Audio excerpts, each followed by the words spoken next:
কিছু জামাই নাকি আছে যারা বউদের সব কাজে হেল্প করে। ভাইরে ভাই, এমন জামাই কই পাওয়া যায়? তো হ্যালো, আসসালামু আলাইকুম, welcome to our page Aladdin অ্যাঞ্জিনে। সবাই আশা করছি ভালো আছেন, আমরাও ভালো আছি আলহামদুলিল্লাহ। তো জ্যাঠা শ্বশুর আর ননদ আসছে, তাদের আপ্যায়নের জন্য প্রথমে আমি পুডিং বানিয়ে নিচ্ছি।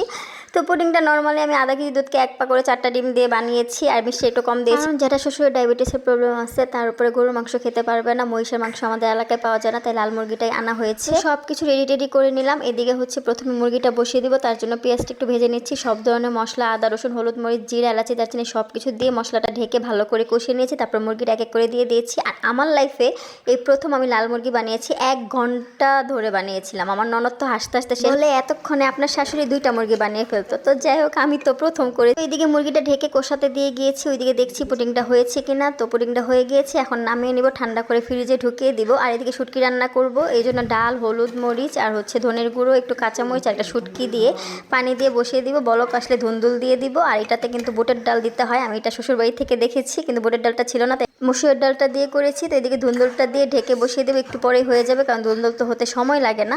তো এইদিকে আমি আবার রাইস কুকারে মাংসটা বসিয়েছি, কারণ হচ্ছে এতক্ষণ কারেন্ট ছিল না, এখন কারেন্ট আসছে, আবার রাইস কুকারে নিয়ে আসছি। আর চুলাতে বেগুন ভেজে নিচ্ছি, বেগুনটা ফুলের মতো করে কেটে তারপর হলুদ মরিচ দিয়ে লবণ দিয়ে ভেজে নিয়ে তারপর উঠিয়ে রেখে একটু পেঁয়াজটা ভেজে হলুদ লবণ মরিচ আদা রসুন সব কিছু দিয়ে একটু ভেজে এটাতে আবার বেগুনটা দিয়ে ভেজে নিচ্ছি হালকা ভেজে। এটা তার পানি ব্যবহার করবো না, এটা আমার আম্মুর রেসিপি।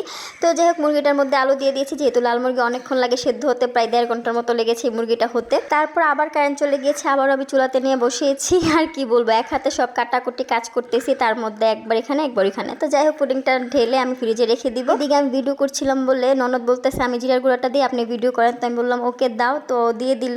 তো জামাইয়ের কথা যেটা বলছিলাম, মানে আমার একটা কাজও সে হেল্প করে নাই, মানে কি বলবো, এমনিতে সে সব কাজ পারে কিন্তু করবে না, মানে বিশেষ করে আমার কাছে করবে না। আসে না যে আমার বউ সারাক্ষণ কাজ করতেছে, আমি একটা কাজ করি, এই কাজটা ওকে করে হেল্প করে দেবো, এই কাজটা পড়ে আসে এই কাজটা করে ফেলি, ভুলেও না, উল্টা আমাকে বলবে এটা করতেছো না কেন, এটা করো না কেন। তারপর যখন মেহমান চলে যাবে, ওকে যখন বলবো যে তুমি আমার সাথে নাইনসাফি করো না, দেখতেছো সারাক্ষণ আমি কাজ করতেছি, একটু বসার টাইম পাইতেছে না, একটু হেল্প করলে কি হয়, তখন সে কথাগুলো হেসে উড়িয়ে দিবে, নয়তো বলবে যে কই নাইনসাফি করলাম। তো যাই হোক, আজকের দুপুরে রান্নাবান্না তো শেষ, এখানে পোলাও রান্না করেছি, আর কালকে কাচকি মাছ ছিল, বরবটি ভর্তা ছিল, তারপর যা যা ছিল এগুলো আমি আগের ভিডিওতে বলে দিয়েছিলাম। সকাল সকাল ঘুম থেকে উঠে সবাইকে নাস্তা বানিয়ে খাইয়ে তারপর হচ্ছে ধোয়াপালি করে ঘরটর গুছিয়ে তারপর আবার দুপুরের খাবার বিকেলের নাস্তা, তারপর ফ্রেশ ট্রেশ হয়ে সবার আগে রেডি হয়ে বিকেলবেলা ঘুরতে যাও। এদিকে আবার জ্যাঠা বাবাটার সাথে মজা নিচ্ছিল যে তোমাকে এখানে রেখে যাবো, তুমি চুরি করে করে ফুচকা খেতো, এটা নিয়ে হাসাহাসি চলছিল। পরে জ্যাঠা আর ভালো মানুষ চলে গিয়েছিল বাইকে করে, আমরা টাকা আনতে ভুলে গিয়েছি, তারপর ব্যাক করে টাকা দিয়ে গেল। আমরা তো ননদ ভাবি রিক্সা করে চলে আসছি, এসে দেখি বাসার বিছানা গুছানো। ভালো মানুষ একটু সহায় হয়েছে, তাই সারাদিন এই কাজটা করছে আলহামদুলিল্লাহ। তো আমরা বাসায় সবাই মিলে পুডিং খেলাম, সবকিছু ধোয়াপালি করে জ্যাঠার জন্য রাতের রুটি বানিয়ে একবার রেস্ট করতে বসে গেলাম। তো এটা ছিল সারাদিনের ব্লগ। আল্লাহ হাফেজ।